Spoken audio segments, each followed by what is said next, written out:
Hey there and welcome back to Tabletop WitchCRAFT. I'm really excited this week to finally get a chance to paint my Warband that was designed by Manuel Boria. These are some really awesome miniatures and each base has something truly unique like that. Check that out. An illuminated warp lock pistol blast right there. How cool is that? It gets turned on and off by moving a barrel on the base.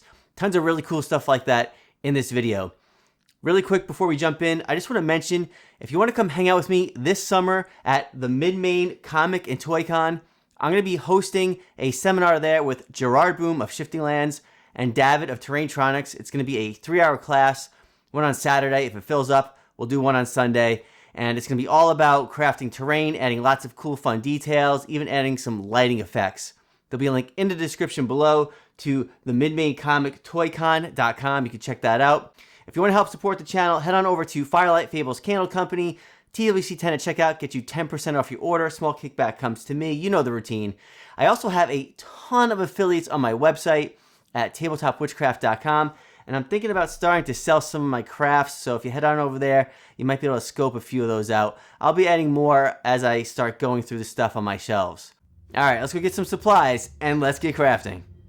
Alright, so we're going to use the Saturn 4 Ultra by Elegoo to print all the minis for this video. Now I can do a review on this printer telling you all the specs on it, but I'm not going to do that. I'm going to tell you from the standpoint of somebody that just wants to get some minis printed, get this thing up and running. It was absolutely awesome. I had my minis printing on this printer within an hour and a half of opening it up from the box. The build plate is super easy to take on and off from the machine. It's a nice size build plate. The quality of the miniatures was awesome. So I was just super happy. And again, just an hour and a half and this thing was printing all the minis I needed for the video. And down below in the description, I'll have a link to Elegoo's site where you can go check this printer out.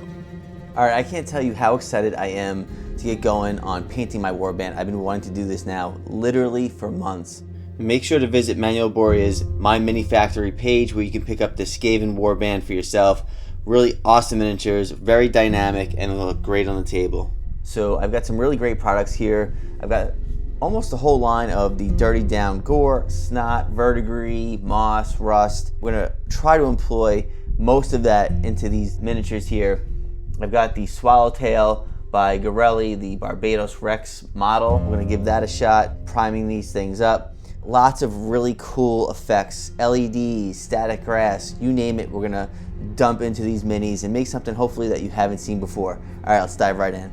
So for a few videos now, I've told you just how excited I am to paint these minis. And honestly, I had done these quite a while ago. Back to when I did my crate and ladder video, I had based a few of these. So I'm just gonna show you what I did on 2 or 3 of them. The rest I'm gonna show how I made all the bases in this video. Now to make things easier for ourselves, we want to mount all of these to some cork, and using this drill we can drill a hole into the foot of each miniature and mount them to a piece of like a paper clip with some super glue. Now for this big guy, I didn't have a cork big enough, so I had to make something, and then I realized I had a whole bunch of these large cork caps from Firelight Fables Candle Company, so I'll be using those in the future.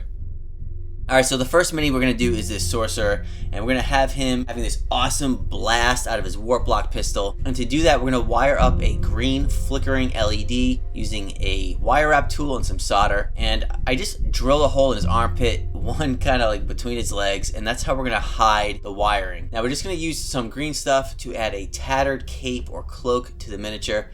I've shown this in the past on my channel, and it's a really fun and very effective and easy way to add some clothing to your miniatures. Alright, now onto the base. I knew I needed something really large, and I was kind of torn how I was going to do this. I knew I couldn't really put this miniature on a small 25mm square base, so I just took 2 large round bases. We're going to kind of blend this together with some super glue and sandpaper here in just a minute. Alright, now we're going to use this barrel to hide the selector switch for the on-off switch, which is going to turn the pistol on and off. We don't have to worry about being too neat. As you can tell, I'm really sloppy with the super glue. I just didn't want this moving. Now, I wish I had used epoxy sculpt sooner in my crafting career. This stuff is absolutely amazing. It is, in my opinion, more fun to work with than green stuff. It's got a really nice consistency. It takes to a texture rolling pin absolutely amazing. If you haven't used this stuff, you should really check it out. Using some of this Sansador, it's going to basically keep the epoxy sculpt from sticking to the stuff that we're working on. Really important because it's very, very sticky. And I'm working on a piece of parchment paper, keep it from sticking to my work surface. All right, we knocked that out real easy with the Green Stuff World flagstone rolling pin. And you can see just how easy the epoxy sculpt cuts as well with a really sharp scalpel knife. Now using our Firelight Fables Candle Company candle, we're going to use the flame there to heat up this safety pin, pressing it into the selector switch, and that is not coming out. Once that's melted in place, we'll snip it off at about 1/2 inch or so, and that's going to really help secure the barrel in place. Now, if you're curious where you can get all the parts and pieces to these crafts that you're seeing in the video, I have Amazon affiliate links to all this stuff on my website at tabletopwitchcraft.com. All right, a little bit of super glue and accelerant to lock that in place. And I went really heavy on the inside of this as well with the super glue. Once that's cured, take some sandpaper to it. I think this was like a 300 grit, and it sanded down really smooth, leaving a little lip on the inside base of that miniature base. You can see it holds the battery pack really nice. All right, now how satisfying is this? I'm just doing a little oil wash here with some thinner and some black oil paint. Now you almost can't even see the seam where we had glued those together. It came out really nice. I was really happy with that. Now going back to our epoxy sculpt, I'm just adding a little inside the barrel, and I'm going to press this into place after we've added a little bit of super glue, and that locked into the paper clip really nice with a safety pin that I used. And that's again going to be the selector switch to turn the warp block pistol on and off for the miniature. One of the toughest things here was trying to drill the hole in the right spot to make sure it wasn't going to conflict with the battery pack. Now here I'm using just a little bit of cotton and some UV resin. The cotton sticks to wood very easily without even using UV light. I don't know why it sticks like that, but it makes it really easy for pulling the cotton, getting it into place, and then hitting it with the UV light.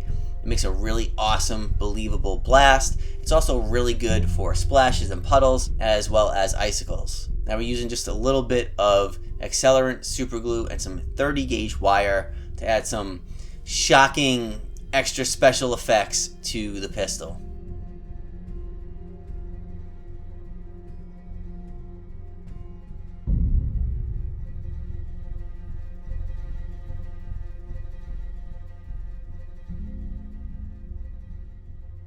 Alright, onto this Skaven right here. This base, we're going to have him jumping basically like off the edge of a sewer, maybe bounding himself over some crates or skulls or whatever he's got coming up in front of him. So this is going to be a very small resin pour. I just used some clear plastic and hot glue to glue it together. Don't worry about how much glue you get on the base. It'll scrape off real easy with an X-Acto knife. Using some UV resin from Let's Resin, I had put way too much green paint in there. It became a little bit of a mess. It didn't want to cure properly, so I had to pull things out, move things around, but it kind of made it more of a mess, which actually turned out really nice because he's jumping over a sewer. This is a really awesome UV light from Let's Resin, super bright and powerful. Now heating up the glue a little bit with some sandpaper, you can see just how easy it scrapes off with that X-Acto. And there we have it. Just add a little bit of paint, again with that oil wash, and we're all set.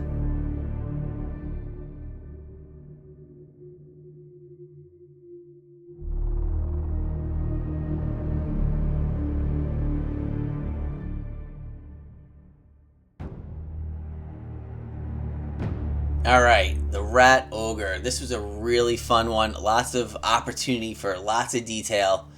And I wanted to have him mauling through a bunch of people. And I couldn't fit them all on the base, so I decided to kind of turn this one guy that he had mauled over into part of the base. So I thought that was a really cool effect. One really kind of sad thing about this was that when I was all done painting this miniature, I had put him on top of my printer, and I knocked a wooden plaque off my shelf on top of him and smashed him into a ton of pieces. So at the end of this video, see if you can, tell. It's funny now, it wasn't funny when it happened. Now, I was a huge fan of this Swallowtail airbrush, The trigger was really nice. I didn't get any clogs. That has a lot to do with the paint as well. But the airbrush was really nice. I'm looking forward to using this when time comes to painting all of the buildings for my Mordheim table. Alright, now I'm going to show you how I painted one of these miniatures, and you can use that technique across the board for all of them. But I painted them white, I hit them with an oil wash, let that dry, and then I went ahead and painted them. You can see just how easy it is to use a little bit of thinner, and it wipes that wash off where you don't want it. And I just like to hit a lot of the raised areas where the sun would be hitting it, just to kind of make it pop a little bit. So we're going to do a really easy paint job on these. Dipping into some dirty down rust. This was absolutely awesome stuff for rusting out all the metal parts on pretty much all of the miniatures in this whole series. Alright, now once I had that dirty down rust down, I wanted even more gritty rust effect. So adding some pigment fixer and some actual medium and light pigments, we can add a very chalky, thick rust effect to the metal parts here. Alright, now these miniatures are really awesome, but I wanted to make this miniature look like it had real hair. So I used the smallest brown static grass that I had.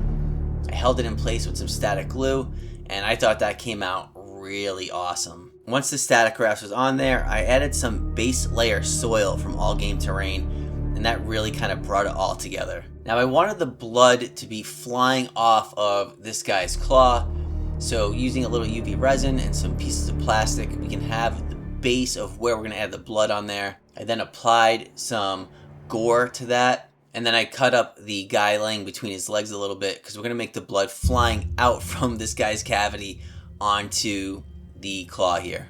And this stuff is really, really sticky. It's absolutely awesome to work with. It's really fun. It takes a little bit of practice, but I think if you get it, you're going to absolutely love it. It cures really hard, so you don't have to worry about kind of breaking it. And huge fan. And what I did to lock in that grittier look of that pigment was use a little bit of layering spray on top of it. Because, sometimes if you don't, it becomes chalky again and it will come off. This way, it's going to be locked in place and it's not going anywhere. And it's going to retain that gritty look that I wanted. Now we have to add a little bit more blood effect. So going to the Blood for the Blood God technical color by Citadel. I splashed this all over his clothing, his legs, and even a little bit on the plant life next to this guy. And he's ready for the table.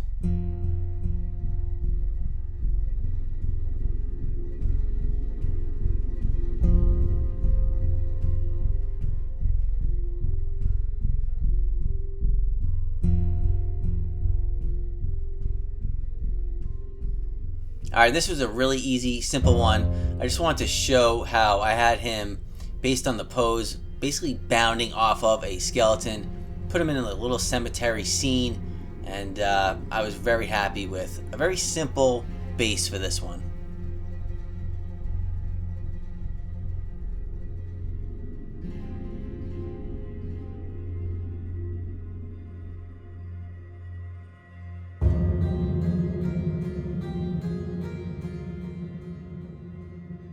Here we have another simple base.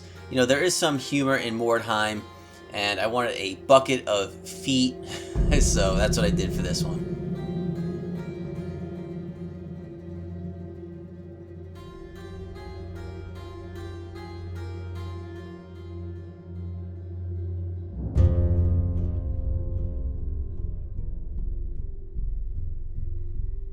And here's just another simple example of how you can use the dirty down gore on your miniatures. I wanted this guy to look like he had just taken a couple of people out and all of his gear was super bloody. So I had it running down his hands, down his shirt, his tail, onto the ground. And for the base, I wanted him running through a muddy field, so I'm using, again, some of the base layer soil from All Game Terrain. Just put a little bit of that layering spray down. It's super sticky. And then just placing a little bit of this base soil down here, moving it around. It's real simple, all we needed to do. And then some gamer's grass, small tufts, and we're all set. I like to layer things up a lot, so go with a couple different colors and you'll be real happy with the way it looks.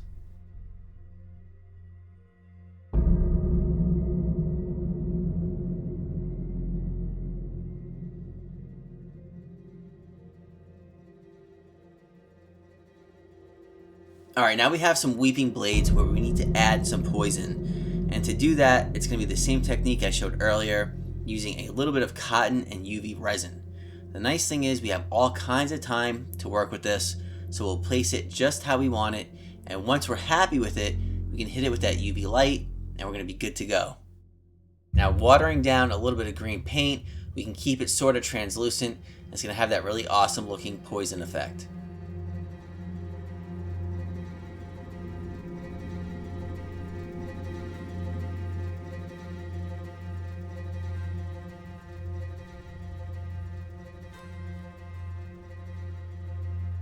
Back to our UV resin and cotton look.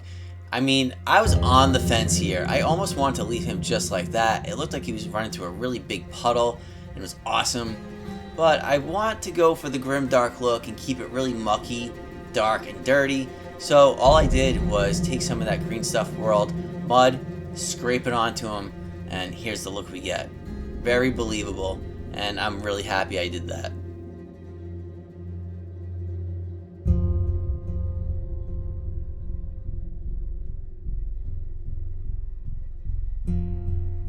Now, this was the one that I could not wait to paint. I knew I wanted to add a flag to his spear. I think it's a spear, halberd, something like that. Again, we're working with green stuff and we tattered it the same way we did the Eshin Sorcerer's cape. Now, Monument Hobbies was nice enough to send along a bunch of their Pro Acrylic paints, and that's what I'm using. The nice thing about their paints is brown is called brown, green is called green, and so when you see me using brown, that's the color I used. But in the background, I'll line them up as I'm using them. Right here, I took a little bit of brown and some orange, mixed those together, and I'm going to use that for the skin tone. And we're just going for a base skin tone right now. I'm going to go over this with their paint. Right now, I'm using their translucent set, and this is just a little bit of orange mixed with brown as well. A little bit more orange than the skin tone, and you can see by doing that sort of zenithal highlight where we had it white and we did the oil wash, it's going to leave really light and dark spots. So you could just put this translucent paint down and call it good, but we're going to take it a few steps further in just a minute. Alright, now the cape on this guy is a green color. What goes really good with green is bronze, so that's what we're going to do the little bit of armor that's on him. And since I had it, I'm not a master at non-metallic metal, so I'm going to use some metallics for the tip of the weapon.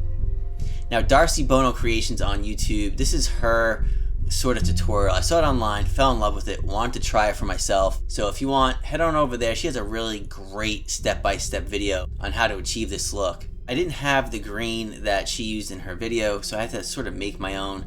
So I took green, then brown. I used a little bit of yellow to sort of achieve this slimy looking green. Alright, now that we're done with the translucents, I'm going to go to their actual paint set, and I'm going to start highlighting very carefully some details. Between each rib of his tail, I'm using the flesh color. I'm going to use it on the nose, and also some highlights on his muscles as well. Alright, once that's dried, we're going to go to a few washes, and I feel like these sort of just bring everything together. The Reikland flesh shade over the tail was very satisfying laying that down. Alright, now in my vision, these guys are powered by the Weird Stone, so I'm going to have their eyes kind of the same color as that, almost like it's infected them. Now using that same green that I had on my palette, we're going to just do some edge highlighting on the cape. I went to a little bit of tan. We're going to edge highlight as much as we can on the shield. You can see I added a little bit of the dirty down rust on all of the metallics. And we're going to take just a little bit of silver and touch up some areas where he might have used it and it maybe clinked off of some armor, so it wiped that rust away, and some gold highlights on the bronze. Alright, now in the mouth and for the eyes, I used a little bit of the gloss varnish. And now to make the shield look like it's battle worn, we're going to take some tan, very lightly put a few slashes across it. This is a really cool effect that's easy to do and really draws a lot of attention to the shield. Back to our Blood for the Blood God, I wanted it to look like this guy had bashed the shield off of somebody, so we're going to splatter some blood with a sponge, and then right at the heart of where he might have hit somebody with it, we're going to really scrape on some of that blood. Now we've used this mud already, but I want to show you just because you're using this doesn't mean you can't still texture and layer things. Once we've applied this to the base, to the bottom of the shield, and a little on the miniature, we're going to come back with some thick mud, which is lighter, and we're going to layer that over the brown mud. It's going to have a really nice highlight. Then we go back to adding our tufts. I went with some light brown and some green, and this guy's all set.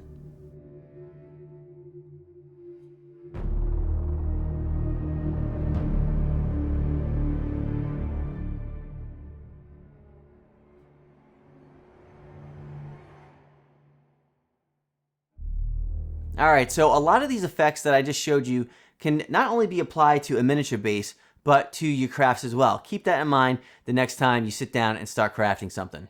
I want to mention really quick, The Crafter's Accomplice is a new Kickstarter that I'm working with Tiger Skull RPG on. It's going to be a set of 50 custom designed STLs of little design pieces that you can add to your crafts to make them that much more exciting and interesting to look at.